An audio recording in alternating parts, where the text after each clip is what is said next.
Boa tarde, salve Maria, sejam bem-vindos a mais essa tarde de oração. Que o Senhor acolha as nossas intenções pelas mãos de Nossa Senhora, pelas mãos dos nossos santos anjos da guarda, os nossos santos de devoção, glorioso São José. Hoje nós iremos fazer uma catequese bem curta, porque a leitura do Evangelho, como me foi revelado, foi muito longa, que é a crucifixão e morte de Jesus.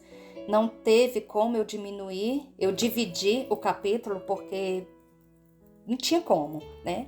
E aí eu deixei só a parte final, que é aquela que eles descem Jesus da cruz, né? Que a famosa imagem da Pietà. Então só essa parte que eu deixei para a gente ler amanhã, mas todo o resto, desde a crucifixão, né, até a morte de Jesus, ficou uma leitura bem longa. Então nós vamos fazer agora uma catequese mais curta. E nós vamos falar de saúde, porque rezar, amar, também é falar de saúde. Então nós vamos falar um pouco de saúde.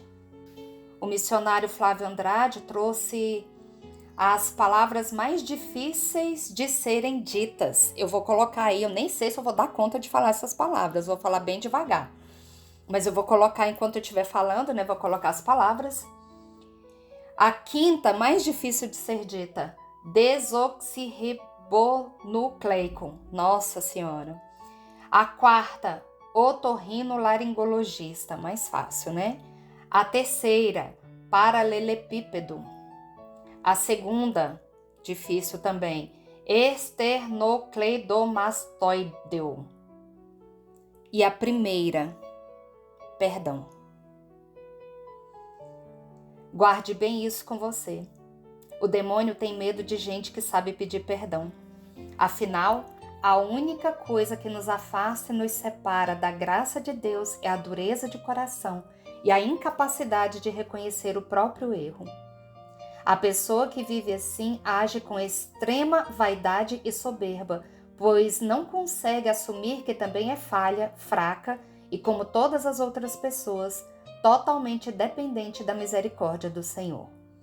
Como nos diz o Salmo, se tiverdes em conta nossos pecados, Senhor, quem poderá subsistir diante de vós? Ninguém. Portanto, como nos ensina a palavra, não se ponha o sol sobre o vosso ressentimento, não deis lugar ao demônio. A mágoa é como uma semente diabólica que, se não for arrancada imediatamente, em pouco tempo crescerá e lançará suas raízes. Quantas amizades, casamentos, acabam por coisas tão pequenas. Às vezes, um pequeno desentendimento que não é resolvido de imediato, mas fica para depois, se torna uma grande ferida difícil de fechar. Sendo assim, se você precisa pedir perdão para alguém, não deixe para amanhã, não deixe para depois. Faça isso agora mesmo. Faça a experiência libertadora do perdão. Você verá como a paz encherá o seu coração. Tenha coragem e faça a sua parte. Deus é contigo.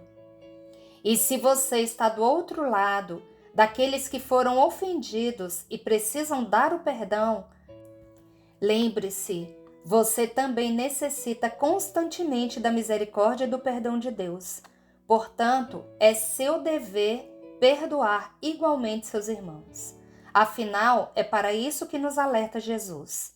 Se perdoardes aos homens as suas ofensas, vosso Pai Celeste também vos perdoará. Mas se não perdoardes aos homens, tampouco vosso Pai vos perdoará. Aqui encerra a meditação de Flávio Andrade, mas eu trouxe também um provérbio popular. Quem tem a vontade, tem a metade.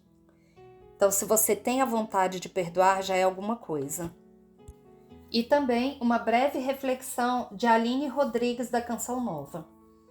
Acredito ser desnecessário falar sobre o que é o perdão. Porém, falar sobre o que a falta dele é capaz de fazer seria melhor, apesar de ser comum também. No entanto, vale a pena. Perdão é uma ação, uma decisão, uma escolha, um verdadeiro remédio para a alma, um sentimento provocado pelo relacionamento interpessoal com o nome de mágoa, desgosto, amargura, ressentimento. Relacionar-se é exigente, exige um sair de si mesmo constantemente, pois quando entramos em conflito com o outro e até com nós mesmos, podemos sair da discussão feridos, traumatizados. Tais traumas podem produzir sentimentos desagradáveis que ficam escondidos e, quando surgem, controlam o ser humano, tornando-o irritado, com raiva e amargo com a vida e com as pessoas que estão à sua volta. Esses sentimentos têm poder de destruição. São capazes de desenvolver doenças psicossomáticas que nem imaginamos. Problemas cardíacos, úlcera, depressão, nódulos e até mesmo tumor.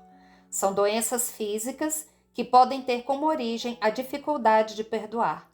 É como se a pessoa implodisse, ou seja, explodisse para dentro dela mesma por não conseguir liberar o perdão. E fica a pergunta: por que é tão importante perdoar? Faz-nos sair de nós mesmos, do nosso orgulho, vaidade e autossuficiência. Conduz-nos a um caminho que nos faz reconhecer que somos imperfeitos e humanos, mas que podemos sempre recomeçar. Você está disposto a pedir e dar perdão ou ficar cultivando sentimentos capazes de gerar a morte? A escolha será sempre nossa, pois perdoar é ter a capacidade de libertar-se do seu pior sentimento. Pelo sinal da Santa Cruz, livrai-nos Deus nosso Senhor dos nossos inimigos. Em nome do Pai, do Filho e do Espírito Santo. Amém. Vinde, Espírito Santo, vinde por meio da poderosa intercessão do Imaculado Coração de Maria, vossa amadíssima esposa. Vinde, Espírito Santo, vinde por meio da poderosa intercessão do Imaculado Coração de Maria, vossa amadíssima esposa. Vinde, Espírito Santo, vinde por meio da poderosa intercessão do Imaculado Coração de Maria, vossa amadíssima esposa.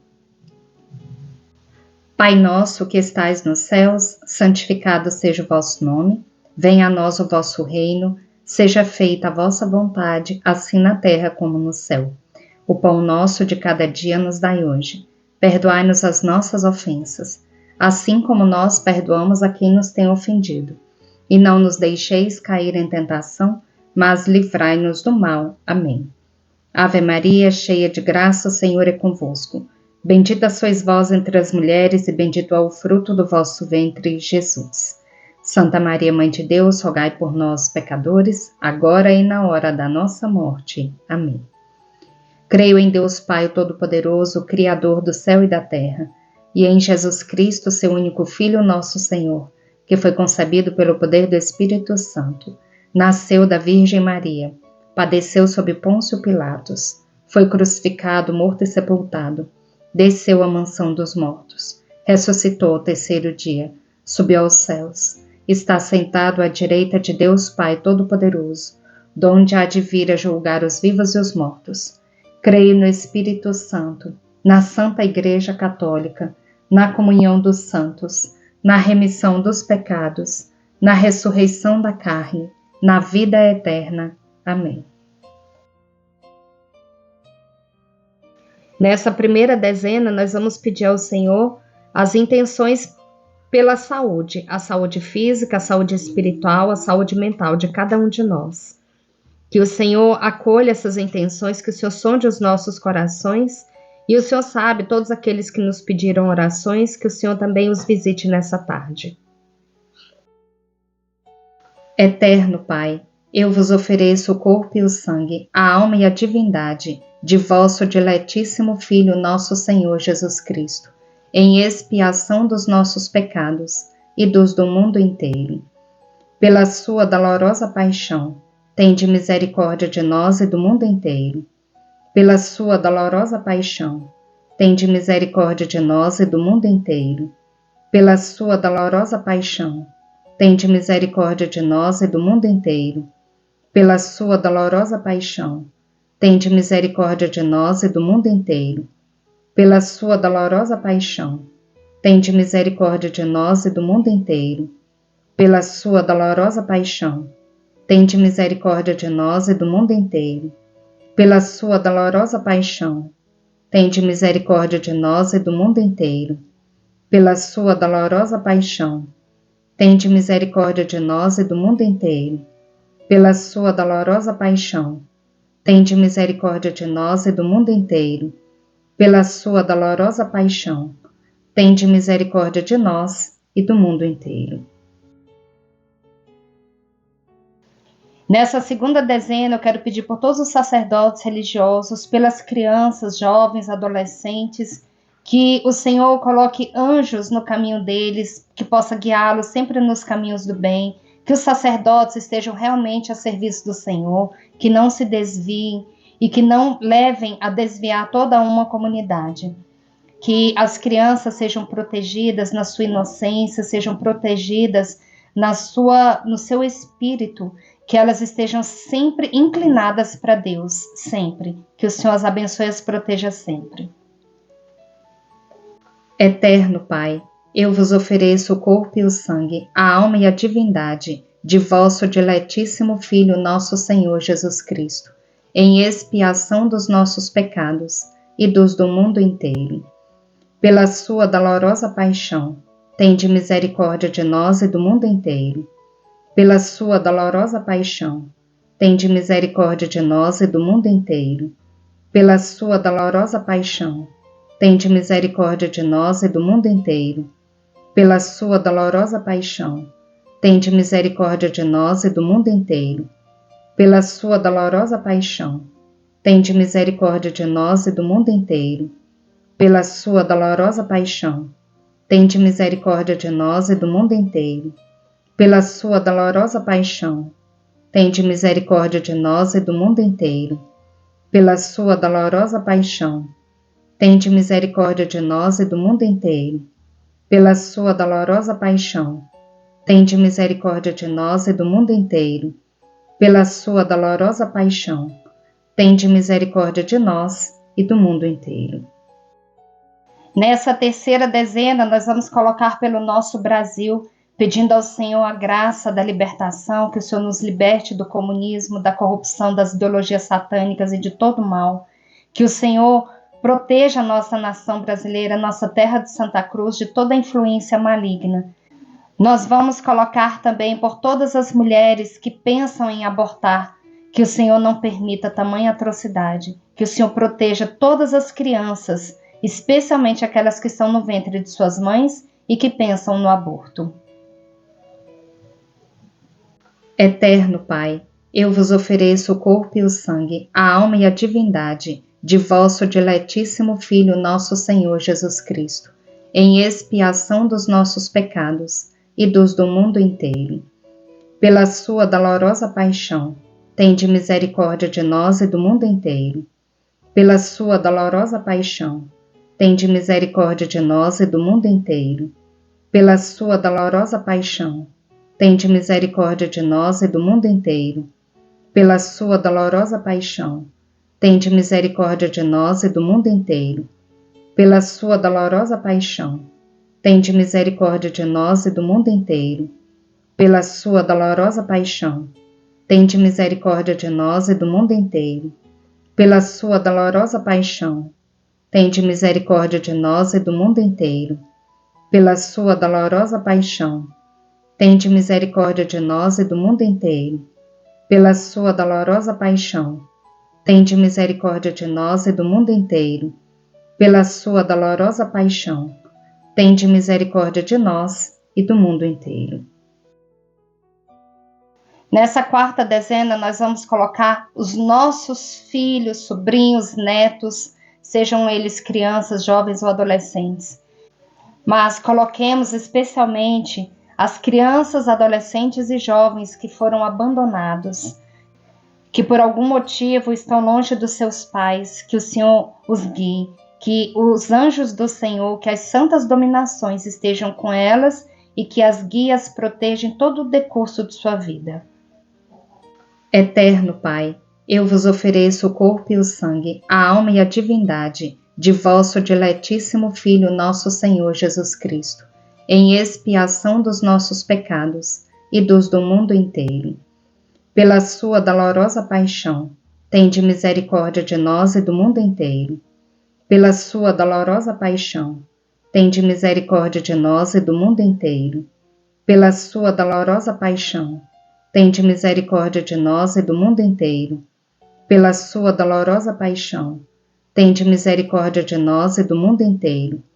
Pela sua dolorosa paixão, tende misericórdia de nós e do mundo inteiro. Pela sua dolorosa paixão, tende misericórdia de nós e do mundo inteiro. Pela sua dolorosa paixão, tende misericórdia de nós e do mundo inteiro. Pela sua dolorosa paixão, tende misericórdia de nós e do mundo inteiro. Pela sua dolorosa paixão, tende misericórdia de nós e do mundo inteiro.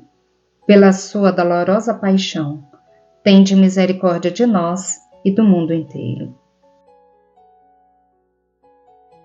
Nessa quinta dezena, nós vamos pedir ao Senhor que acolha todas essas intenções que são colocadas nos comentários, todos esses pedidos, tudo aquilo que vai no nosso coração, que o Senhor sonde os nossos corações e que o Senhor, conforme a sua santa vontade, realize aquilo que nós estamos pedindo, os nossos planos, os nossos projetos, os nossos sonhos. Eterno Pai, eu vos ofereço o corpo e o sangue, a alma e a divindade de vosso diletíssimo Filho, nosso Senhor Jesus Cristo, em expiação dos nossos pecados e dos do mundo inteiro. Pela sua dolorosa paixão, tende misericórdia de nós e do mundo inteiro. Pela sua dolorosa paixão, tende misericórdia de nós e do mundo inteiro. Pela sua dolorosa paixão, tende misericórdia de nós e do mundo inteiro. Pela sua dolorosa paixão, tende misericórdia de nós e do mundo inteiro. Pela sua dolorosa paixão, tende misericórdia de nós e do mundo inteiro. Pela sua dolorosa paixão, tende misericórdia de nós e do mundo inteiro. Pela sua dolorosa paixão, tende misericórdia de nós e do mundo inteiro. Pela sua dolorosa paixão, tende misericórdia de nós e do mundo inteiro. Pela sua dolorosa paixão, tende misericórdia de nós e do mundo inteiro. Pela sua dolorosa paixão, tende misericórdia de nós e do mundo inteiro. Deus Santo, Deus Forte, Deus Imortal, tende piedade de nós e do mundo inteiro. Deus Santo, Deus Forte, Deus Imortal, tende piedade de nós e do mundo inteiro. Deus Santo, Deus Forte, Deus Imortal, tende piedade de nós e do mundo inteiro. Rezemos pela conversão dos pecadores do mundo inteiro, especialmente os da Igreja e os de nossa casa. Ó sangue e água, que jorrastes do coração de Jesus, como fonte de misericórdia para nós, eu confio em vós. Jesus, eu confio em vós. Amém.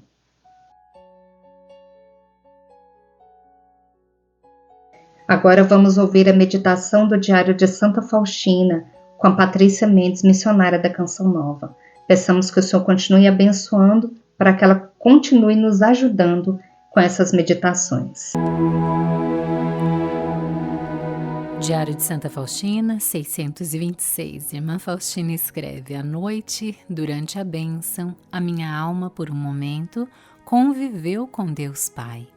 Senti que estava nas suas mãos, como uma criança, e ouvi interiormente estas palavras: nada temas, minha filha. Todos os adversários fracassarão aos meus pés. Depois dessas palavras, entrou na minha alma uma paz profunda e uma extraordinária calma interior. Quando me queixava ao Senhor por me tirar essa ajuda e dizia que novamente ficaria sozinha e não saberia como proceder, ouvi estas palavras: não temas, eu sempre estou contigo. Após essas palavras, novamente, uma profunda paz entrou na minha alma. Sua presença atravessou-me toda de maneira sensível. Meu espírito estava inundado de luz e mesmo o corpo participava disso.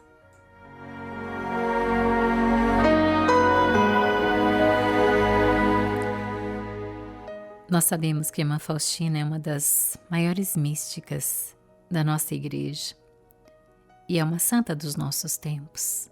Ela viveu experiências extraordinárias, mas também experiências no seu ordinário, né, da vida, no seu dia a dia. E essa é uma das experiências extraordinárias, esse momento em que ela sente que a sua alma convive com Deus Pai. E logo depois ela ouve estas palavras: nada temas, minha filha, todos os adversários fracassarão aos meus pés. E é isso também que Jesus quer revelar agora a você, quando nós nos confiamos ao Pai. O Pai que enviou Jesus a esse mundo, o Pai que permitiu no plano da salvação que Jesus Cristo morresse naquela cruz e pagasse a nossa dívida e pagasse os nossos pecados e nos redimisse, alcançasse para nós a redenção, a vida eterna. O Pai que sempre nos amou e deu um jeito de nos salvar. E só não nos salvaremos se não quisermos, porque a escolha está em nossas mãos. Ele nos deu a liberdade, Ele nos deu o livre-arbítrio, porque nos ama. Só quem ama deixa livre. E o Senhor, o Pai dos céus, que é um Pai de amor, Ele nos deixa livres. Mas hoje Jesus convida você a fazer essa experiência, como a Irmã Faustina, de se sentir mesmo nas mãos de Deus, como uma criança nas mãos, no colo do Pai. Você que há muito tempo não sabe o que é isso, essa experiência de confiar no Pai, da proteção do Pai, da presença do Pai, dessa certeza de que o Pai está comigo, cuida de mim, me ampara, me protege, me dá segurança. E o Pai dos céus sempre está com você, sempre está conosco. Tomemos posse dessa graça. E Ele diz também a você hoje: nada temas, meu filho, nada temas, minha filha. Todos os adversários fracassarão aos meus pés. Confia nele. Eu não sei o que você vive, mas o Senhor sabe. O Pai sabe. E Ele está fazendo essa promessa a você. Todos os adversários fracassarão aos meus pés. E mesmo que hoje você esteja se sentindo sozinho, como a Irmã Faustina relata, naquele momento que o Senhor permitiu, né, que alguém que ela confiava, que fosse tirar dessa ajuda da sua vida, e ela se sentia então sozinha. Ela achava que não saberia como proceder, o que fazer. Mais uma vez, Deus fala a ela: não temas, não temas, eu sempre estou contigo.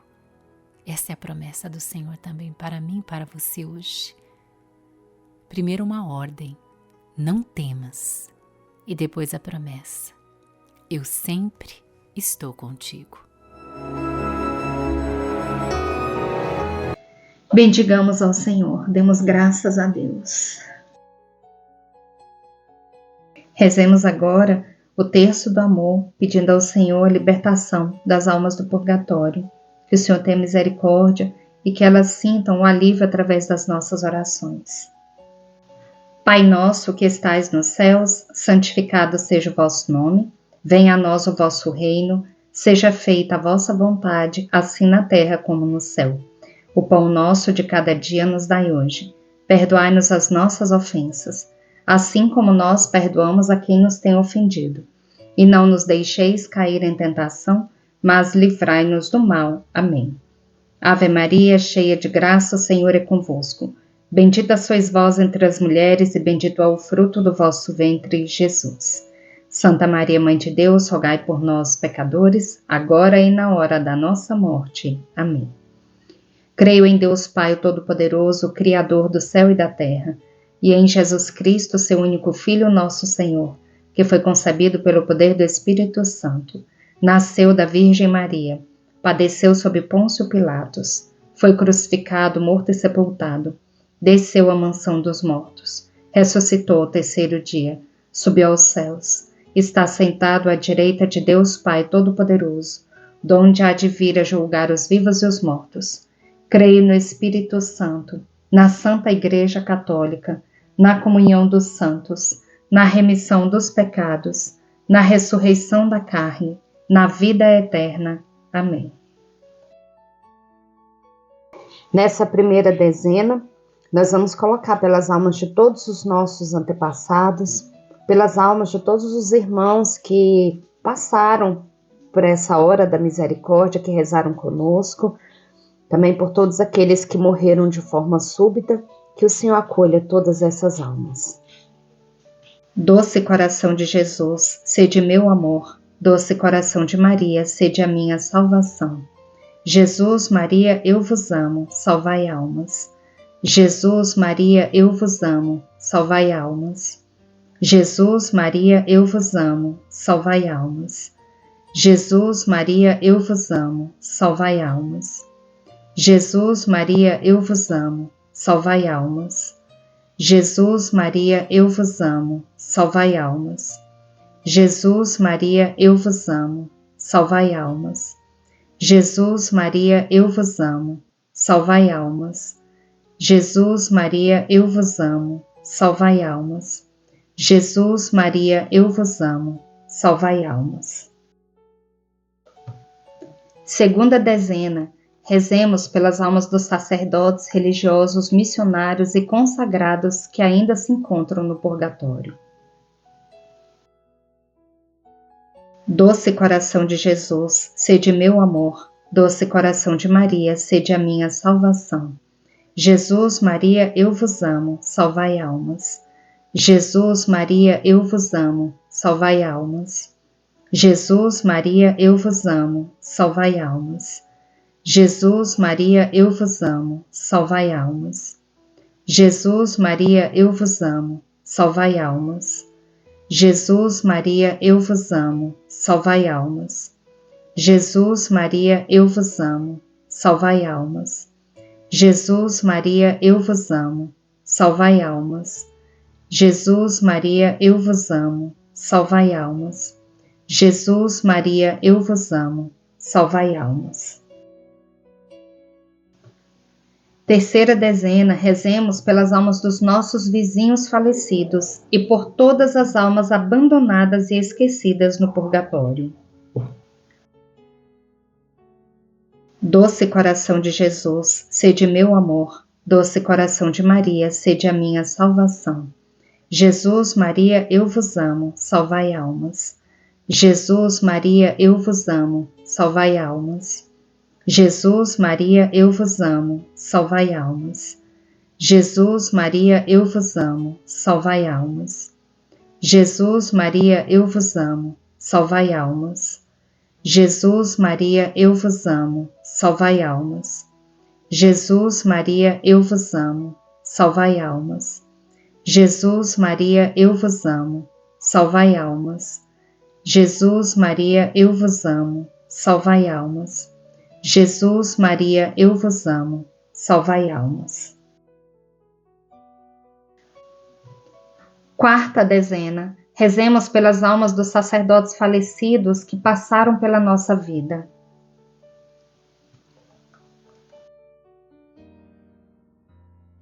Doce coração de Jesus, sede meu amor. Doce coração de Maria, sede a minha salvação.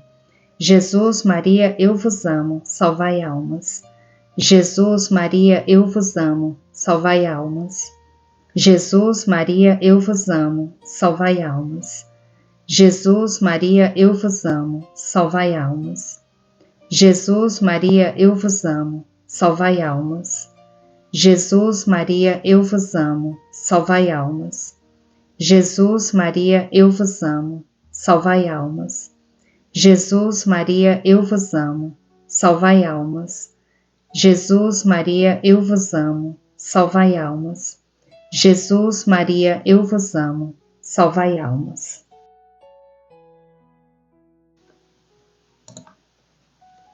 Quinta dezena, rezemos pelas almas dos suicidas. Doce coração de Jesus, sede meu amor. Doce coração de Maria, sede a minha salvação. Jesus, Maria, eu vos amo, salvai almas. Jesus, Maria, eu vos amo, salvai almas. Jesus, Maria, eu vos amo, salvai almas. Jesus, Maria, eu vos amo, salvai almas. Jesus, Maria, eu vos amo, salvai almas. Jesus, Maria, eu vos amo, salvai almas. Jesus, Maria, eu vos amo, salvai almas. Jesus, Maria, eu vos amo, salvai almas. Jesus, Maria, eu vos amo, salvai almas. Jesus, Maria, eu vos amo, salvai almas. Sagrado coração de Jesus, fazei com que eu vos ame cada vez mais. Sagrado coração de Jesus, fazei que eu vos ame cada vez mais. Sagrado coração de Jesus, fazei que eu vos ame cada vez mais. Amém.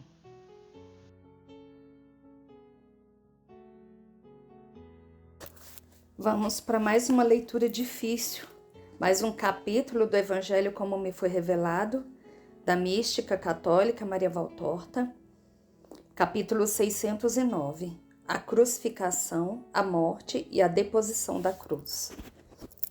E assim começa a visão de Maria Valtorta. 4 homens musculosos, que pelo aspecto me parecem judeus, e judeus dignos da cruz mais do que os condenados, certamente da mesma categoria dos flageladores, pulam do caminho para o lugar do suplício. Estão vestidos com túnicas curtas e sem mangas, e vêm trazendo nas mãos os cravos, os martelos e as cordas que eles, dizendo chalaças, mostram aos 3 condenados. Enquanto isso, a multidão se agita em um delírio cruel. O centurião oferece a Jesus a ânfora, para que ele beba uma mistura anestésica de vinho com mirra, e Jesus a rejeita, mas os ladrões bebem bastante dela. Depois, a ânfora de boca larga é posta perto de uma pedra grande, bem perto da extremidade do monte. É dada a ordem aos condenados para que se dispam. Os 2 ladrões logo o fazem sem nenhum pudor. Eles até se divertem, fazendo gestos obscenos virados para a multidão, especialmente para o grupo dos sacerdotes, todos candidamente vestidos com suas vestes de linho, e que foram voltando para a pracinha mais baixa, fazendo uso da licença que tinham de ficar por ali. Aos sacerdotes uniram-se 2 ou 3 fariseus e outros prepotentes personagens que o ódio fez que ficassem amigos. Eu estou vendo pessoas minhas conhecidas, como o fariseu Jocanã e Ismael, o escriba Sadoque e Eli de Cafarnaum. Os carrascos oferecem aos condenados 3 trapos, para que eles cubram as suas virilhas, e os 2 ladrões os pegam com as mais horríveis blasfêmias. Jesus vai se despindo lentamente, por causa do espasmo que lhe causam as feridas, e os recusa. Talvez ele pense em conservar as ceroulas curtas, com que ele estava durante a flagelação. Mas quando lhe foi dito que as tirasse também, ele estende a mão para mendigar o trapo aos carrascos, a fim de proteger sua nudez. Ele é o aniquilado, chegando ao ponto de ter que pedir um trapo a uns delinquentes. Mas Maria Santíssima viu aquilo e foi tirando o seu longo e leve pano branco que lhe cobre a cabeça e está por baixo do manto escuro sobre o qual ela já derramou tantas lágrimas. Ela o tira, sem deixar cair o manto, entrega-o a João para que o passe a Longino, a fim de que o entregue a seu filho. O centurião pega o véu sem criar dificuldades, e quando vê que Jesus está para desnudar-se completamente, estando ele virado não para a multidão, mas para o lado onde não está o povo, pondo assim à mostra suas costas cheias de equimoses e de empolas, sangrando pelas feridas recebidas e ainda abertas, ou pelas crostas escuras, estende-lhe o pano da mãe. E Jesus o reconhece, e se envolve com ele, dando muitas voltas ao redor do abdômen, e atando-o bem para que não caia. E sobre aquele linho, que até agora só foi molhado pelo pranto, caem as primeiras gotas de sangue, porque muitas daquelas feridas, recobertas ainda pelos coágulos, ao inclinar-se para tirar as sandálias ou a roupa, abriram-se de novo e o sangue recomeçou a pingar. Agora Jesus se vira para a multidão, e assim se pode ver que até o peito, os braços, as pernas, tudo foi atingido pelos flagelos. Na altura do fígado há uma enorme equimose, e sob o arco esquerdo das costelas estão bem claras as marcas de 7 vergões em relevo que terminam em 7 pequenas lacerações que estão sangrando dentro de um círculo arroxeado. Foi um golpe feroz que o deram com um flagelo sobre a região tão sensível do diafragma. Os joelhos, contundidos pelas contínuas quedas, iniciadas logo depois da captura e terminadas no Calvário, estão escuros pelos hematomas e abertos sobre as rótulas, especialmente o da direita, numa grande laceração que está sangrando. A multidão zomba dele em coro. Oh, que belo! É o mais belo dos filhos dos homens. As filhas de Jerusalém te adoram. E entoa em tom de salmo. O meu dileto é cândido e corado, distinto entre milhares de milhares. Sua cabeça é ouro puro e os seus cabelos são cachos de palmeira. São como as penas do corvo. Seus olhos são como 2 pombas que se banham nos riachos, não com água, mas com leite, o leite de sua órbita. Suas faces são como canteiros de aromas e seus lábios purpúreos são lírios que destilam a preciosa mirra. Suas mãos são torneadas como um trabalho de ourives e terminam em róseos jacintos. Seu tronco é de marfim, com veios de safira. Suas pernas são perfeitas colunas de um alvo mármore com base de ouro. Sua majestade é como a do Líbano, imponente ele é, e mais alto do que os cedros. Sua palavra é cheia de doçura e ele é uma completa delícia. E eles riem e gritam também. O leproso, então tu fornicaste com algum ídolo para que Deus te tenha castigado assim? Murmuraste contra os santos de Israel como Maria de Moisés, para seres assim punido? Oh, ele é o perfeito. És tu o filho de Deus? Isso não, és o aborto de Satanás. Pelo menos ele, Mamon, é poderoso e forte. Tu és um trapo imponente e nojento. Os ladrões estão amarrados às suas cruzes e são levados para o seu lugar, um à direita e o outro à esquerda do lugar destinado para Jesus. Eles gritam, dizem imprecações, maldizendo, especialmente quando as cruzes são transportadas, cada uma para o buraco para ela preparado, e as sacodem violentamente, fazendo que sejam cortados os pulsos deles com as cordas. E então as suas blasfêmias contra Deus, contra a lei, contra os romanos e contra os judeus são infernais. Chegou a vez de Jesus. Ele se estende mansamente sobre o madeiro. Os 2 ladrões estavam tão rebeldes que, não bastando os 4 carrascos para segurá-los, tiveram que intervir alguns soldados para que com pontapés eles não acertassem nos carrascos que lhe estavam amarrando os pulsos. Mas para Jesus, eles não tiveram nenhuma necessidade de ajuda. Ele se agacha e pousa a cabeça onde eles dizem que deve fazê-lo. Ele abre os braços, como eles lhe ordenam, e estende as pernas, como eles mandam. Ele só se preocupou com a colocação bem feita do seu véu. Agora seu longo corpo, delgado e branco, fica sobre a madeira escura e o chão amarelado. Os 2 carrascos se assentam sobre o peito dele para segurá-lo quieto. Eu fico pensando que opressão, que dor ele deve ter sentido por baixo daquele peso. Um terceiro lhe segura o braço direito, sustentando-o com uma mão sobre a primeira parte do antebraço e com a outra na parte dos dedos. O quarto, que já tem na mão o longo cravo aguçado na ponta e terminando do outro lado em uma chapa redonda e chata, da espessura de uma moeda dos tempos passados. Olha se o buraco que já foi feito na madeira vai dar certo com o ponto da juntura rádio-ulnar do pulso. Tudo bem. Aí o carrasco apoia a ponta do cravo no pulso, levanta o martelo, e dá a primeira batida. Jesus, que estava com os olhos fechados, ao sentir aquela dor aguda, solta um grito e faz uma contração. Arregala os olhos que estão nadando em lágrimas. Deve ser uma dor atroz a que ele sente. O cravo penetra despedaçando os músculos, as veias, os nervos e quebrando os ossos. Maria responde ao grito de seu filho torturado com um gemido, que se parecesse com o lamento de um cordeiro degolado, e se inclina como se tivesse sido despedaçada, segurando a cabeça entre as mãos. Jesus, para não torturá-la, não grita mais, mas os golpes continuam compassados, ásperos, de ferro contra ferro. Mas ficamos a pensar que por baixo há um membro vivo que os recebe. A mão direita já está pregada. Passa-se para a esquerda. O buraco não está no rumo do carpo. Então eles apanham uma corda, amarram-no no pulso esquerdo e puxam, até que se desloque a articulação e se arranquem os tendões e os músculos, além de lacerar a pele, já cortada pela corda da captura.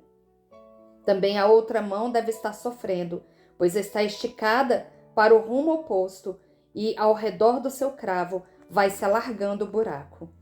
Por enquanto, ficam apenas no começo do metacarpo, isto é, entre o polegar e os outros dedos, justamente no centro do metacarpo. Aqui o cravo entra mais facilmente, mas produzindo um maior espasmo, porque ele tem que cortar nervos importantes, tanto que os dedos ficam inertes, enquanto os outros, os da direita, entram em contrações e tremores, que são sinais de sua vitalidade. Mas Jesus não grita mais. Tem somente um lamento rouco, atrás dos lábios fortemente fechados, e as lágrimas do espasmo caem por terra, depois de terem caído sobre a madeira. Agora é a vez dos pés. A uns 2 metros ou mais da ponta da cruz, há uma pequena cunha, que dá somente para um pé. Sobre ela são puxados os 2 pés, para ver se a medida está certa. Mas visto que ela ficou um pouco baixa, e os pés não chegam até ela, eles esticam pelo tornozelo o pobre Marte. O lenho áspero da cruz raspa assim sobre as feridas, muda a coroa de lugar, que se afasta levando consigo mais cabelos, e fica querendo cair. Um dos carrascos a achata sobre a cabeça com uma palmada. Agora, aqueles que estavam sentados no peito de Jesus se levantam e vão colocar-se sobre os joelhos, visto que Jesus fez um movimento involuntário para encolher as pernas, ao ver brilhar ao sol um cravo muito comprido, com o dobro do comprimento e da grossura do que aquele que foi usado para as mãos. E eles põem os seus pesos sobre os joelhos esfolados e fazem compressão sobre as pobres canelas contundidas, enquanto os outros 2 executam a operação, muito difícil, de pregar um pé sobre o outro, procurando combinar as 2 articulações dos tarsos sobrepostos. Por mais que eles fiquem olhando e segurando com firmeza os pés, ao baterem o martelo sobre os dedos contra a cunha, o pé que fica por baixo muda de lugar por causa da vibração do cravo, e eles precisam quase arrancá-lo, porque o prego, depois de ter entrado nas partes moles, já sem ponta para ter perfurado o pé direito, deve ter se deslocado um pouco para o centro. E eles batem, batem, batem. Só se ouve o atroz rumor feito pelo martelo sobre a cabeça do cravo, pois todo o Calvário está com seus olhos e ouvidos atentos para apreciarem as ações e o rumor e se divertirem com aquilo. Ao som áspero do ferro se une o lamento de uma pomba, a surdina. É o gemido rouco de Maria Santíssima, que fica cada vez mais inclinada a cada batida, como se o martelo estivesse ferindo a ela, a mãe Marte. E ela tem razão de parecer estar perto de ser despedaçada por aquela tortura. A crucifixão é uma coisa tremenda, semelhante à flagelação pelo espasmo, mais atroz de se ver, pois se vê o cravo ir desaparecendo por entre as carnes vivas. Mas em compensação é mais breve, enquanto que a flagelação esgota pela duração.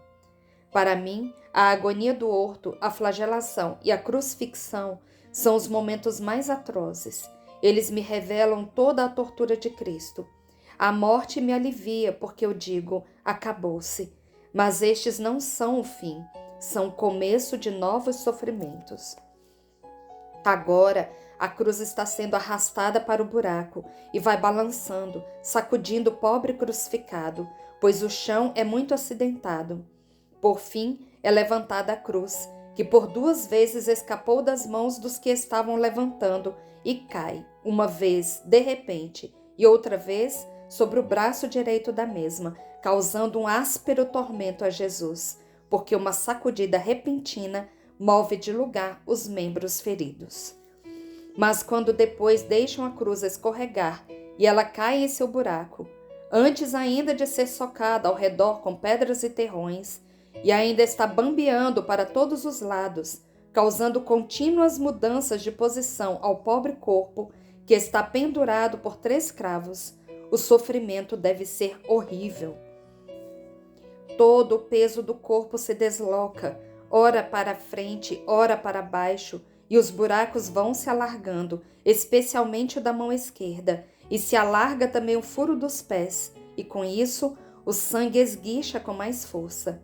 E se o dos pés goteja, indo ao redor dos dedos, até o chão e ao longo da cruz, o das mãos vai pelos antebraços, porque estão mais altos os pulsos do que as axilas, por causa da posição, e passa até pelas costelas, descendo pelas axilas para a cintura. A coroa, enquanto a cruz bambeia antes de ser fixada, muda de lugar, porque a cabeça bate para trás, fincando na nuca o grosso nó de espinhos, no qual termina a torturante coroa, e depois torna a voltar para a fronte e arranha sem piedade. Finalmente a cruz é firmada no terreno, e não há outro tormento senão o de ficar pendurado. Agora estão levantando também os ladrões, os quais, uma vez que ficaram na posição vertical, gritam como se estivessem esfolados vivos pela tortura das cordas que apertam os pulsos e fazem que as mãos fiquem escuras com as veias inchadas. Jesus está calado. Ao invés, a multidão não se cala mais, mas recomeça aquele vozerio infernal. Agora o alto do Gólgota tem o seu troféu e sua guarda de honra. No ponto mais alto está a cruz de Jesus. De um e do outro lado dela estão as outras 2. Meia centúria de soldados armados está ao redor do cume, e dentro do círculo desses homens armados estão 10 peões jogando dados para verem quem vai ficar com as vestes dos condenados. De pé, entre a cruz de Jesus e a da direita, está Longino, e parece estar montando guarda de honra ao rei Marte. A outra meia centúria, que agora está repousando, está às ordens do auxiliar de Longino, no caminho da esquerda e sobre a pracinha mais baixa, esperando entrar em ação se for preciso. Nos soldados há uma indiferença quase total. Somente um ou outro, de vez em quando, levanta o olhar para os crucificados. Longino, por sua vez, observa tudo com curiosidade e interesse, pondera e faz seu julgamento por si mesmo. Ele observa os crucificados, especialmente o Cristo, e também os espectadores. Seu olhar penetrante não deixa escapar nenhum particular, e para ver melhor faz um anteparo com a mão, porque o sol o deve estar aborrecendo. De fato, o sol está estranho. Sua luz está com uma cor entre o amarelo e o vermelho, parecendo um incêndio. Depois parece que o incêndio se apaga de repente, por causa de uma grande nuvem cor de breu, que se levanta por detrás das montanhas da Judéia e que passa velozmente pelo céu, indo desaparecer atrás de outros montes. E quando o sol volta a aparecer, está com uma luz tão viva que os olhos mal a suportam.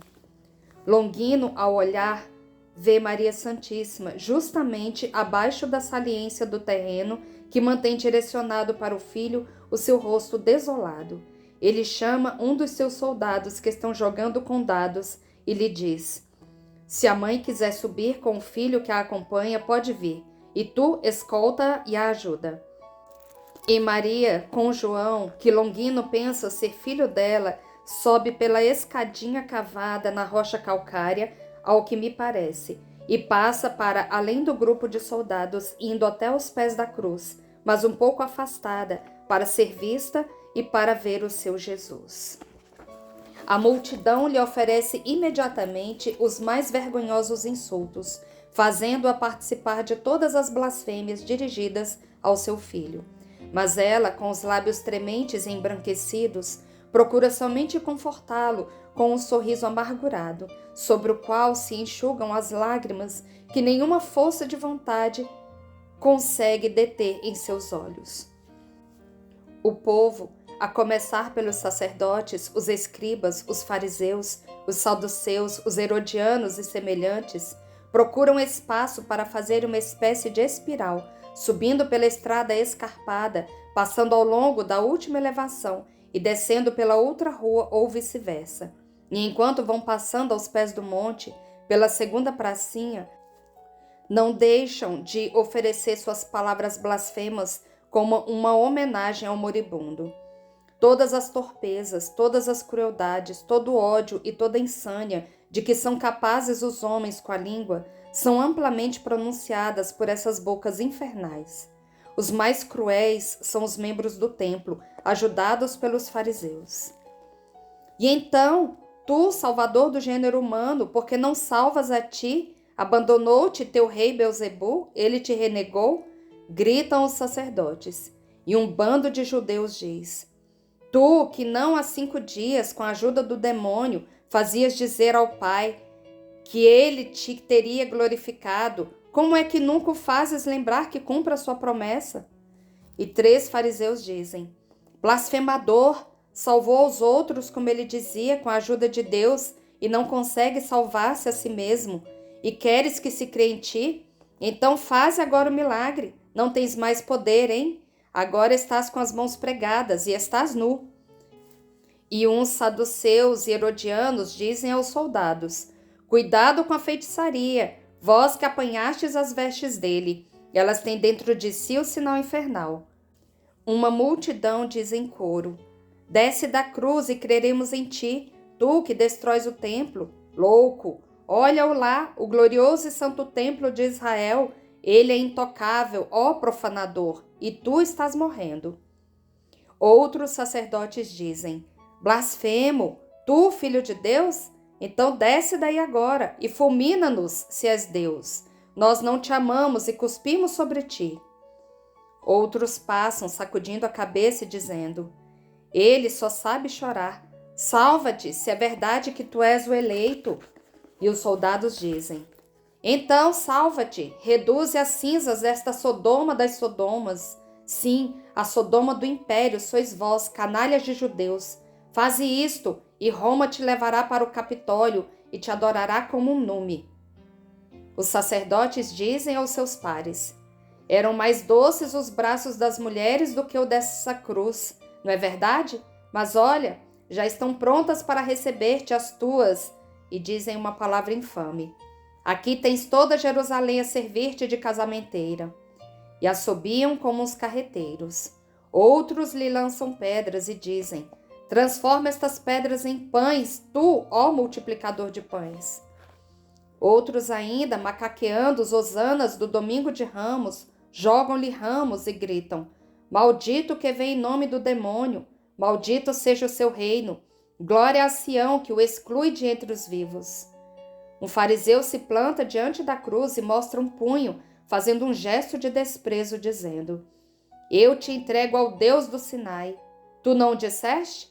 Agora o Deus do Sinai te prepara o fogo eterno. Por que é que não chamas Jonas para prestar-te um bom serviço? Outro diz: não estragues a cruz com as batidas de tua cabeça. Ela ainda vai servir para os teus seguidores. Uma legião inteira terá que morrer sobre o teu madeiro. Eu te juro por Javé. E em primeiro lugar, lá colocarei Lázaro. Veremos se tu o tiras da morte agora. Sim, isto mesmo. Vamos a Lázaro e o preguemos do outro lado da cruz. E como os papagaios, eles imitam lentamente as palavras de Jesus, dizendo: Lázaro, meu amigo, vem para fora, soltai-o e deixai-o andar. Não dizia ele às suas fêmeas, a Marta e a Maria: Eu sou a ressurreição e a vida. A ressurreição não sabe mandar embora a morte, e a vida morre. Lá estão Maria e Marta. Vamos perguntar-lhes onde Lázaro está e vamos procurá-lo. E eles se põem a andar em direção das mulheres e perguntam com arrogância: Onde está Lázaro? No palácio? E Maria Madalena, enquanto as outras fogem aterrorizadas atrás dos pastores, vai para a frente, reencontrando em sua dor a antiga audácia dos tempos do pecado, e diz: Ide, encontrarei já no palácio soldados de Roma e 500 homens armados de minhas terras, que vos castrarão como a uns velhos cabrões, destinados à alimentação dos escravos dos moinhos. Descarada! Assim é que falas aos sacerdotes? Sacrílegos, torpes, malditos, voltai, em vossas costas tendes, eu estou vendo, as línguas das chamas do inferno. Aqueles vilões dão meia volta verdadeiramente aterrorizados, tão firme a afirmação de Maria Madalena. Mas se eles não têm chamas em suas costas, têm em seus rins as bem afiadas lanças romanas. Pois Longino deu uma ordem, e a meia centúria que estava em repouso entrou em atividade e vai ferindo nas nádegas os primeiros que vai encontrando. Eles fogem gritando, e a meia centúria fica lá para fechar as entradas das duas estradas e para servir de baluarte na pracinha. Os judeus dizem imprecações, mas Roma é mais forte. Madalena abaixa novamente o seu véu. Ela o havia levantado para falar aos insultadores e volta para o seu lugar. As outras vão reunir-se a ela. Mas o ladrão da esquerda, lá de sua cruz, continua a insultar. Parece que ele se tornou agora o maior colecionador de todas as blasfêmias dos outros e as vai repetindo todas para terminar dizendo: Salva-te e salva nós também, se queres que se crê em ti. Tu és o Cristo? Tu és um doido. O mundo é dos mais espertos e Deus não existe. Eu sim que existo. Isto é verdade e a mim tudo é permitido. Deus, isso é uma fábula, inventada para fazer-nos ficar quietos. Viva o nosso eu, só Ele é que é rei e Deus. O outro ladrão que está à direita, e tendo Maria Santíssima quase a seus pés, olha para ela, quase mais do que para Cristo, e há alguns momentos chora e murmura: é a mãe, e diz ao companheiro: cala-te! Não temes a Deus nem mesmo agora que estás sofrendo este castigo? Porque é que insultas quem é bom? Ele está passando por um suplício maior do que o nosso e nunca fez nada de mal. Mas o ladrão continua com suas imprecações. Jesus está calado, arquejante, por causa da posição, por causa da febre, pelas condições cardíacas e respiratórias, consequência da flagelação violenta, e também pela angústia profunda que o fez suar sangue. Fica procurando achar um alívio, diminuindo o peso que está sobre os pés, suspendendo com as mãos o corpo e fazendo força com os braços. Talvez ele esteja fazendo assim também para atenuar um pouco a dor da cãibra que já lhe está atormentando os pés e que se pronuncia pelo tremor muscular. Mas esse mesmo tremor está também nas fibras dos braços, que estão forçados naquela posição e que já devem estar gelados em suas extremidades, porque estão colocados mais para cima e abandonados pelo sangue, que com dificuldade está chegando até os pulsos e que fica pingando pelos buracos dos cravos, deixando os dedos privados da circulação, especialmente os da mão esquerda, que já estão cadavéricos e sem movimento, dobrados para a palma. Até os dedos dos pés dão sinais do seu tormento. Em primeiro lugar, os dois grandes, talvez por terem ficado menos lesados os nervos deles, e eles ainda se levantam, e abaixam e se afastam dos outros. Seu tronco também nos mostra todo o seu sofrimento com o movimento, que é acelerado, mas não profundo, e causa-lhe fadiga em vez de dar-lhe alívio. Suas costas, mais largas e mais altas do que as dos outros, pois a estrutura do corpo dele é perfeita, estão dilatadas além da medida por causa da posição tomada pelo corpo e pelo edema pulmonar que certamente se formou em seu interior. E assim sendo, não servem para atenuar o esforço respiratório a tal ponto que o abdômen tem que ajudar com seus movimentos o diafragma, que pouco a pouco também vai se paralisando. E a congestão e a asfixia aumentam de minuto a minuto, como Nolo faz ver o colorido cianótico que se mostra em seus lábios, de um vermelho aceso pela febre, e os estiramentos acompanhados de um vermelho arroxeado que pincelam o pescoço ao longo das jugulares túrgidas e se alargam até sobre as faces, indo até as orelhas e as têmporas, enquanto o nariz vai ficando afilado e exângue, e os olhos vão se encovando em um círculo que é lívido, onde ficou privado de sangue que escorreu da coroa. Abaixo do arco esquerdo das costelas, vê-se a pulsão propagada pela ponta do coração, irregular, mas violenta. De vez em quando, por uma convulsão interna, o diafragma tem um tremor profundo, que se revela numa distensão total da pele, por aquilo que é capaz de estender-se por sobre aquele pobre corpo ferido e moribundo. O rosto já está com aquele aspecto que vemos nas fotografias do sudário, com o nariz desviado e inchado de um lado, e também com o olho direito quase fechado, por causa da inchação que há deste lado, a semelhança aumenta. A boca está aberta, com uma ferida no lábio superior que já se transformou em uma crosta. A sede, por causa da perda de sangue, da febre do sol, deve ser muito intensa, a tal ponto que ele, com um movimento inconsciente, vai bebendo as gotas do suor e de seu pranto, e também as do sangue que desce da fronte até os bigodes, e com elas ele umedece sua língua. A coroa de espinhos o impede de apoiar-se no tronco da cruz, para diminuir a tensão do peso sobre os braços e assim dar um alívio também aos pés. Os rins e toda a espinha se arqueiam para a frente, ficando afastado do madeiro da cruz, da bacia para cima, pela força da inércia, que faz pender para a frente um corpo suspenso, como estava o dele. Os judeus que haviam sido expulsos para lá da pracinha não param com seus insultos, e o ladrão impenitente os imita. O outro ladrão, que está olhando sempre com maior compaixão para a mãe e chora, o censura quando percebe que nos insultos ela também é alvejada. Cala-te! Lembra-te que nasceste de uma mulher e pensa que as nossas estão chorando por causa de seus filhos e que as suas foram lágrimas de vergonha, porque nós somos delinquentes. As nossas mães morreram. Eu gostaria de poder pedir perdão a ela, mas será que poderei? A minha era uma santa. Eu a matei com a dor que lhe causava. Eu sou um pecador. Quem é que me perdoa? Ó mãe, em nome do teu filho moribundo, reza por mim. A mãe levanta por um momento seu rosto angustiado e olha para ele, para aquele infeliz que, por causa da lembrança de sua mãe e da contemplação da mãe, está a caminho do arrependimento e parece acariciá-lo com aquele seu olhar de pureza. Dimas chora bem alto. Isso excita ainda mais a zombaria da multidão e do seu companheiro.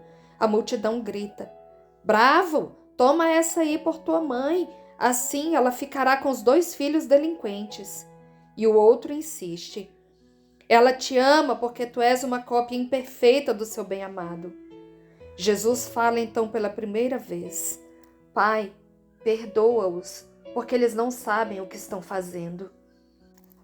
Esta oração venceu todo o temor de Dimas, e ele ousa olhar para o Cristo e dizer: Senhor, lembra-te de mim quando estiveres no teu reino. Que eu sofra, é justo, mas dá-me misericórdia e paz depois desta vida. Uma vez eu ouvi a tua palavra, e como um doido eu a repeli, mas agora eu me arrependo dos meus pecados. Arrependo-me deles diante de ti, ó Filho do Altíssimo. Eu creio que tu vens de Deus. Eu creio no teu poder, creio na tua misericórdia. Cristo, perdoa-me em nome de tua mãe e do teu Pai Santíssimo. Jesus se vira para ele, olha-o com profunda piedade e ainda tem um sorriso muito bonito em sua pobre boca torturada e diz: Eu te digo, hoje mesmo estarás comigo no paraíso. O ladrão arrependido fica calmo e, não se lembrando mais das orações aprendidas quando menino, repete como uma jaculatória: Jesus de Nazaré, Rei dos Judeus, eu espero em ti. Jesus de Nazaré, Rei dos Judeus, eu creio em tua divindade. O outro continua blasfemando. O céu vai se tornando sempre mais sombrio. Já com dificuldade, as nuvens se abrem para deixarem passar os raios do sol. Ao contrário, elas vão se sobrepondo umas às outras, e cada vez mais os estratos cor de chumbo, brancos ou esverdeados, se acumulam, se desdobram, conforme os movimentos de um vento frio que a intervalos percorre o céu e depois desce para a terra e se cala de novo. E o ar fica quase ameaçador quando ele se cala, sufocante e morto, mais do que quando ele assobia, cortante e veloz. A luz do dia, que antes estava viva até além da medida, vai se tornando verdolenga, e os rostos vão tomando estranhos aspectos. Os soldados, sob os seus capacetes e com suas couraças, que antes eram brilhantes e agora se tornaram embaçadas na luz esverdeada, sob um céu cinzento, estão pondo à amostra os seus duros perfis, como se tivessem sido entalhados. Os judeus, em sua maioria morenos na pele, nos cabelos ou na barba, parecem uns afogados, por seus rostos que tomaram uma cor térrea. As mulheres parecem umas estátuas de neve azulada, por sua palidez exângue, que a luz verde ainda aumenta. Jesus parece ir empalidecendo sinistramente, como se já fosse um começo de decomposição, como se estivesse morto. Sua cabeça começa a inclinar-se sobre o peito. Suas forças vão lhe faltando rapidamente. Ele está tremendo, não obstante a febre ardente em que está. E em sua fraqueza, ele murmura o nome que antes dizia apenas no fundo do seu coração. Mãe, mãe. Ele o murmura em voz baixa, como num suspiro, como se estivesse já em um leve delírio que o impedisse de conter aquilo que sua vontade gostaria. E Maria Santíssima, cada vez que isso acontece, faz o gesto irrefreável de estender os braços para socorrê-lo. E aquela gente cruel ri dos espasmos de quem está morrendo e do que ele diz durante os espasmos. Os sacerdotes e os escribas sobem até onde foram os pastores, que estão na pracinha de baixo, e como os soldados querem afastá-los, eles reagem dizendo: aqui estão esses galileus, aqui estamos também nós que temos de verificar se a justiça é feita até o fim. E de longe com esta luz estranha não podemos enxergar.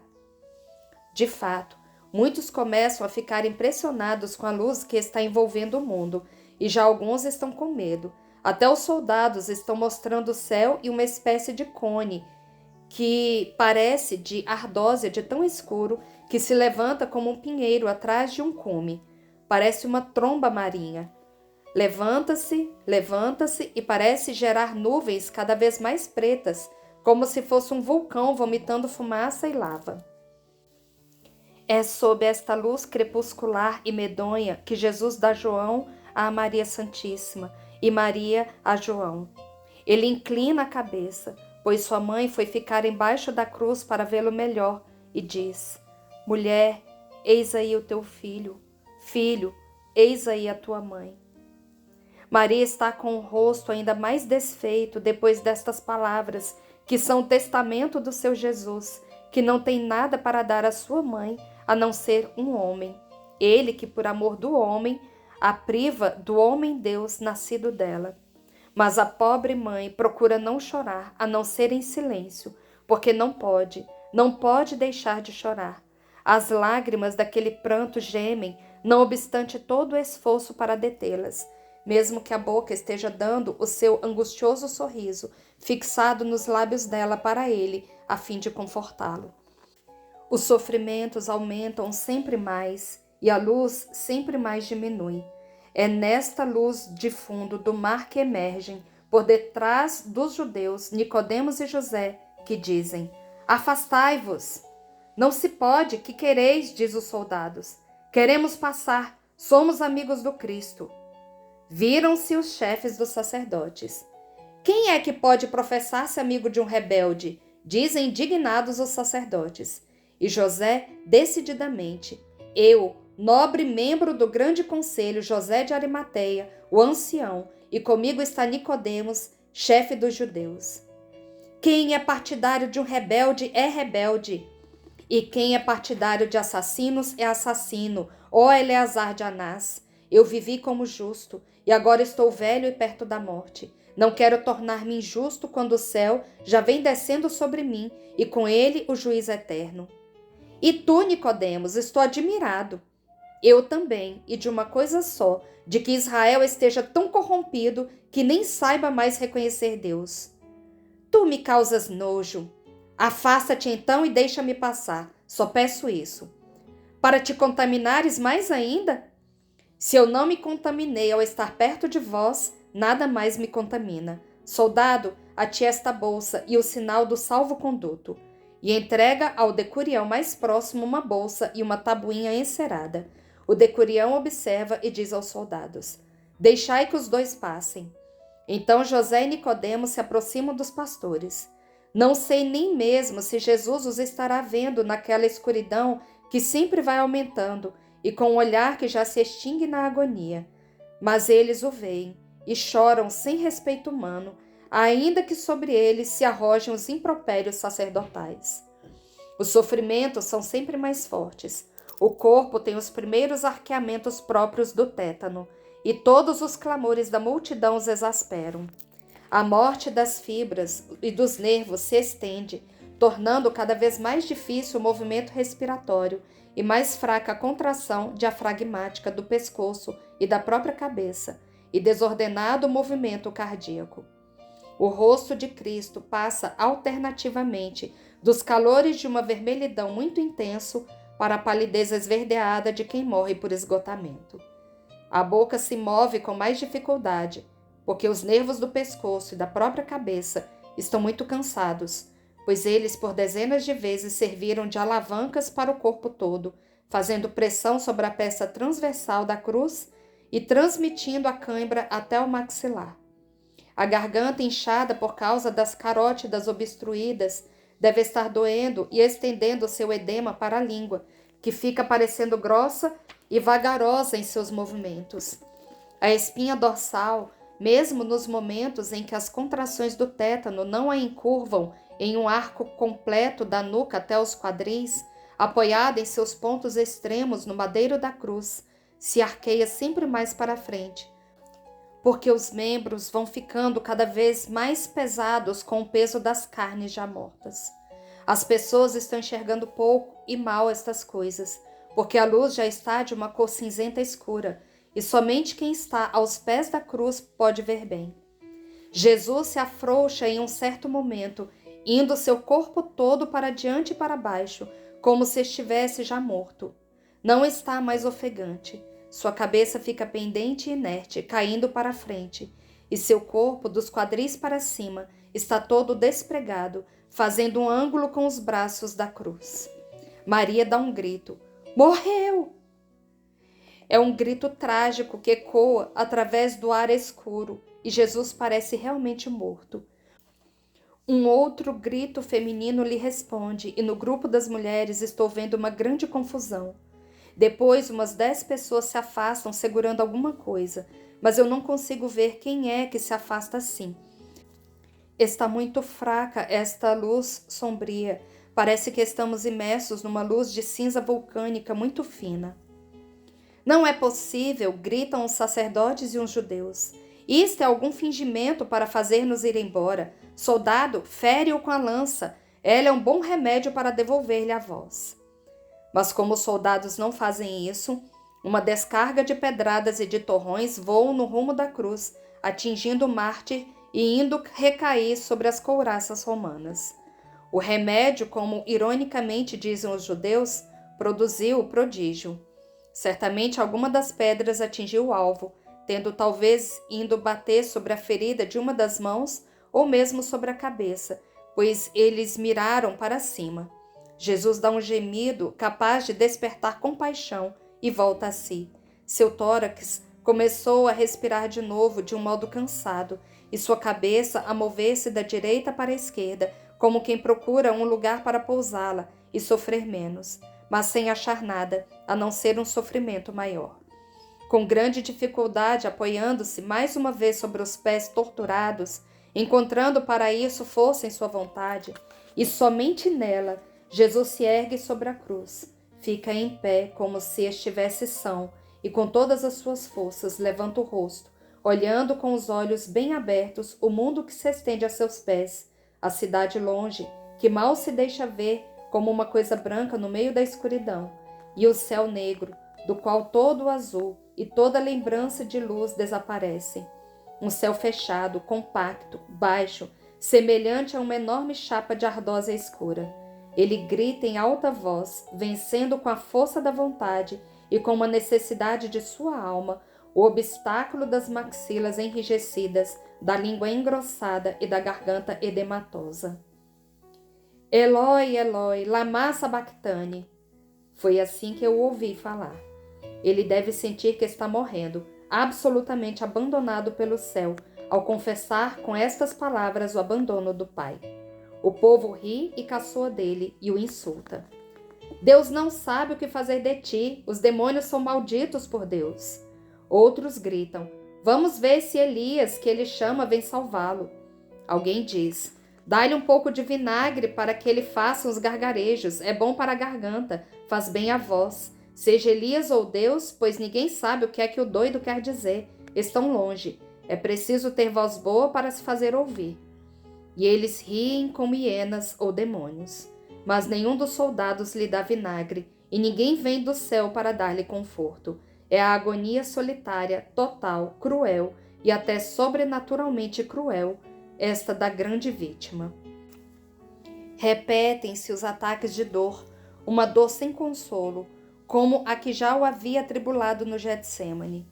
Voltam as ondas dos pecados de todo o mundo a pesar sobre o pobre náufrago inocente e a submergi-lo em sua amargura. Volta especialmente a sensação que crucifica mais do que a cruz, mais desesperadora do que qualquer outra, de que Deus o abandonou e que a ele não chega sua oração. Esse é o tormento final. É esse que acelera a hora da morte, pois ele espreme as últimas gotas de sangue dos poros e tritura as últimas fibras do coração, terminando aquilo que o primeiro conhecimento desse abandono iniciou, a morte. Porque, em primeiro lugar, foi por isso que morreu meu Jesus, Deus que o feriste por nós. Depois do teu abandono, por causa do teu abandono, que é que se torna uma criatura? Ou um doido ou um morto.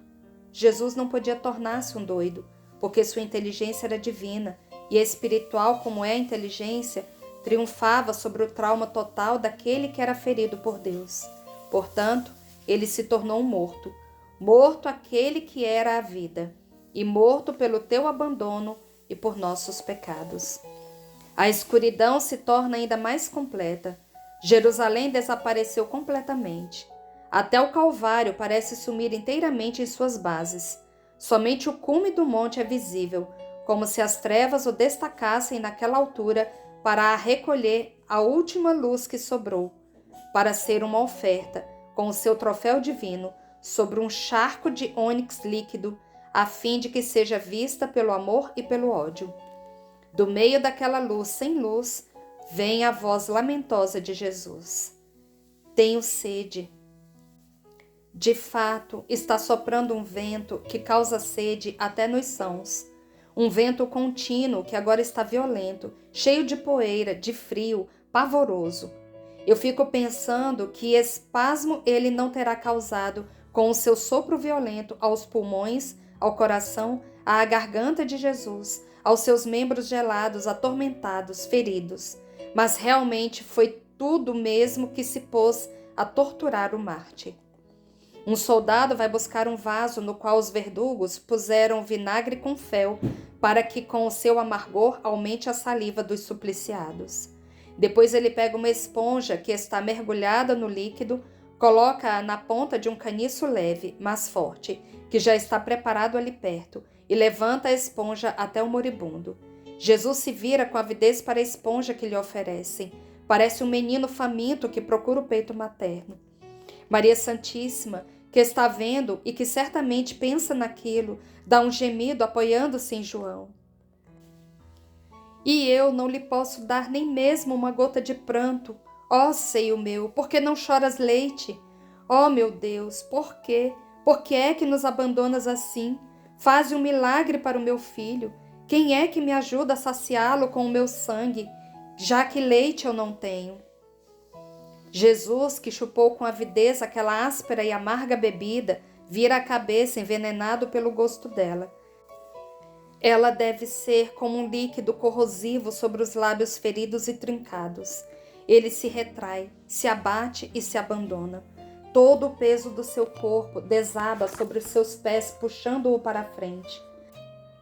As extremidades feridas são as que passam pelo sofrimento atroz de alargar-se sob o peso de um corpo que se abandona. Ele não faz mais nenhum movimento para aliviar essa dor. Da bacia para cima, ele se afastou do lenho da cruz e assim fica. A cabeça está inclinada para a frente, tão pesada que o pescoço parece estar dividido em 3 partes. A jugular completamente encoberta e as de um e do outro lado do externo cleidomastoideo. A respiração está sempre mais ofegante e entrecortada. Já é mais um estertor sincopado do que uma respiração. De vez em quando lhe sobrevém o ataque de uma tosse muito penosa que traz sobre os lábios uma espuma levemente rosada. E as distâncias entre uma respiração e outra vão ficando cada vez mais longas. O abdômen já não tem movimento. Somente o tórax tem ainda alguns movimentos feitos com dificuldade, extremamente fracos. A paralisia pulmonar vai se acentuando cada vez mais. E cada vez mais enfraquecido, voltando a emitir o lamento infantil, ouve-se a invocação. Mamãe! E a infeliz murmura, sim, meu filho, eu estou aqui. E quando a vista dele não a vê mais, isso faz dizer, minha mãe, onde estás? Não te estou vendo mais, também tu me abandonas? E não diz mais nenhuma palavra, mas um murmúrio que mal é ouvido por quem, mais com o coração do que com o ouvido, recolhe cada respiro do moribundo. Ela diz, não, não, meu filho, eu não te abandono. Escuta-me, querido, mamãe está aqui, aqui está, e só sente não poder ir para onde estás. É um suplício, e João chora sem preocupar-se, mas Jesus deve estar ouvindo aquele pranto, sem dizer nada. Acho que a morte iminente o faça falar delirando e que nem ele mesmo sabe o que diz. E infelizmente nem compreenda o conforto materno e o amor do seu predileto. Longino, que sem perceber deixou sua posição de repouso, com as mãos cruzadas sobre o peito e com uma perna sobreposta à outra, para procurar um alívio em sua grande espera em pé, agora enfim está disposto a tudo, e que agora está rígido e atento, com a mão esquerda na espada, a direita regularmente estendida ao longo do corpo, como se estivesse nos degraus do trono imperial. Não quer comover-se, mas o seu rosto fica alterado com o esforço que ele faz para vencer as emoções. E seus olhos têm um brilho de pranto que somente a disciplina é capaz de dissimular. Os outros soldados que estavam jogando com os dados agora pararam e puseram-se de pé, colocaram seus capacetes, que haviam servido para sacudir os dados, e estão em um grupo perto da escadinha escavada na rocha, silenciosos, atentos. Outros deles estão de turno e não podem sair de sua posição.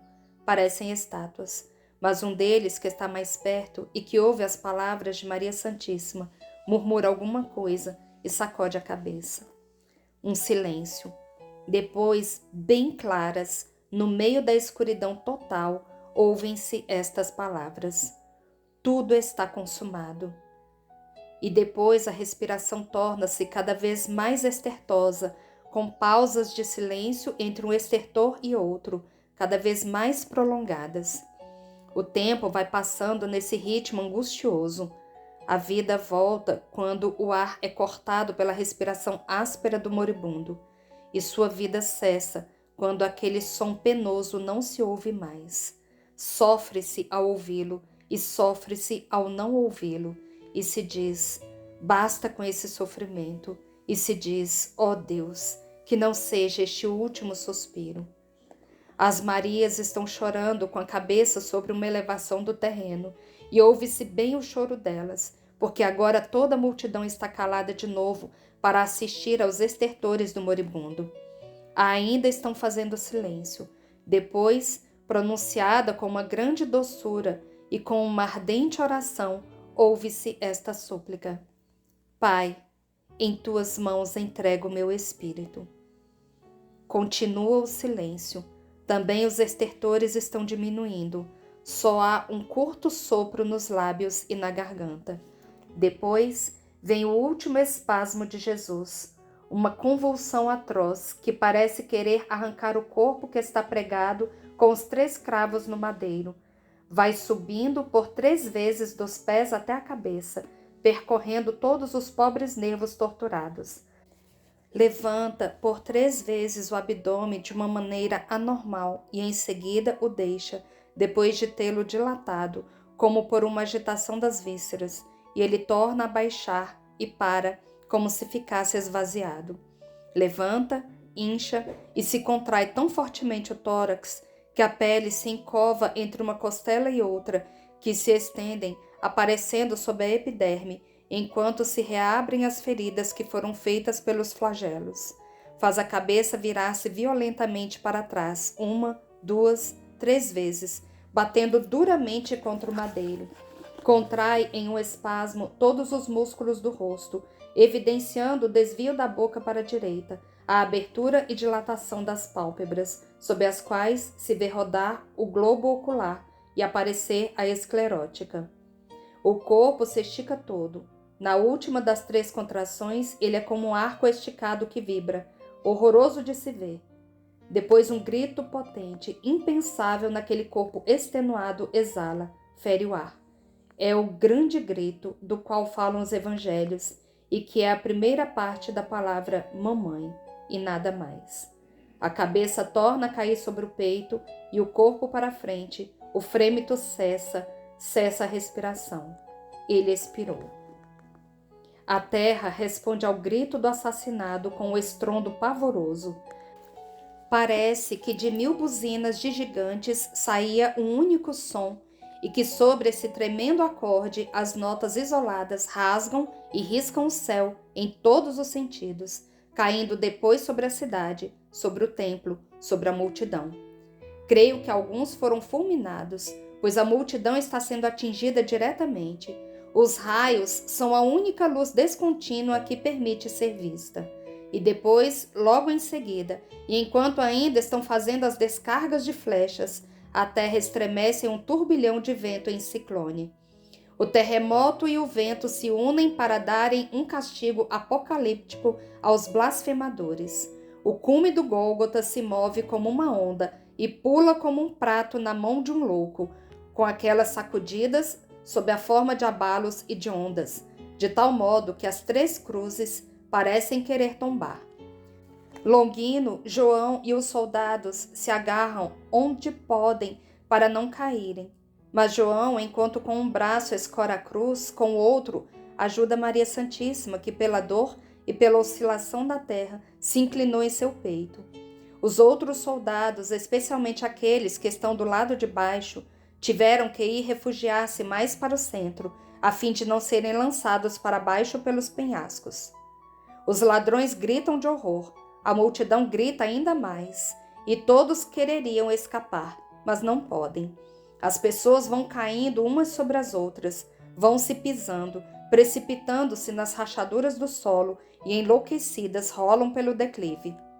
Por 3 vezes se repetem o terremoto e o vento, e depois se faz uma completa imobilidade de um mundo morto. Somente se veem os relâmpagos, mas sem trovões, que ainda riscam o céu e iluminam a cena dos judeus fugindo para todos os lados, com as mãos na cabeça, ou levantadas para a frente, ou erguidas para o céu, do qual zombavam até agora e do qual agora estão com medo. A escuridão se tempera com o vislumbre de luz que, ajudado pelos lampejos silenciosos e magnéticos, permitem ver que muitos estão pelo chão, ou mortos ou desmaiados, eu não sei. Uma casa pegou fogo do lado de dentro dos muros, e as chamas se levantam a prumo num ar parado, pondo um ponto de fogo vermelho por cima do verde cinza da atmosfera. Maria levanta a cabeça do peito de João e fica olhando para o seu Jesus. Ela o chama, mas mal o está vendo com aquela pouca luz e com seus pobres olhos cheios de pranto. Por 3 vezes ela o chama. Jesus! Jesus! Jesus! É a primeira vez que ela o chama pelo nome desde que veio para o Calvário. Enfim, à luz de um relâmpago, parecendo uma coroa sobre o cume do Gólgota, ela o vê, imóvel, todo inclinado para a frente e para a direita, de tal modo que toca com a face no ombro e com o queixo sobre o dorso. Ela compreende, estende suas mãos que tremem no ar escuro e grita: "Meu filho!" Depois fica escutando. Está com a boca aberta, parece querer escutar até com ela, assim como tem os olhos arregalados para ver. Para ver. Ela não pode crer que o seu Jesus não exista mais. João, que também ficara olhando e escutando, e já compreendeu que tudo acabou, abraça Maria Santíssima procurando afastá-la, dizendo: "Ele não está sofrendo mais."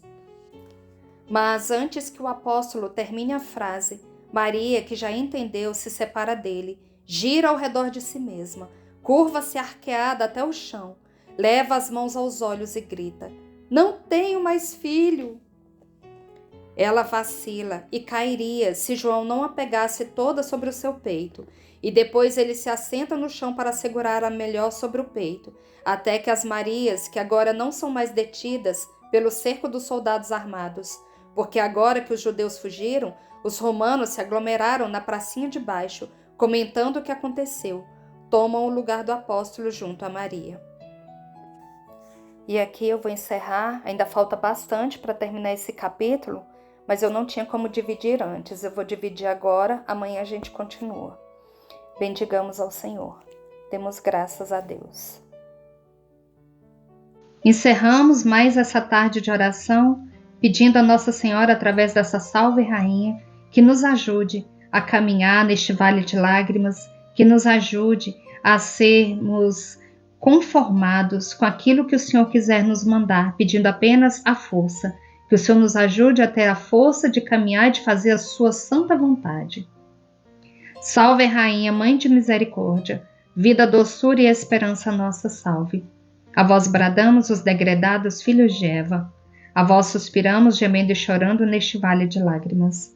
Eia, pois, advogada nossa, esses vossos olhos misericordiosos a nós volvei. E depois deste desterro, mostrai-nos Jesus, bendito o fruto do vosso ventre. Ó clemente, ó piedosa, ó doce sempre Virgem Maria. Rogai por nós, Santa Mãe de Deus, para que sejamos dignos das promessas de Cristo. Amém.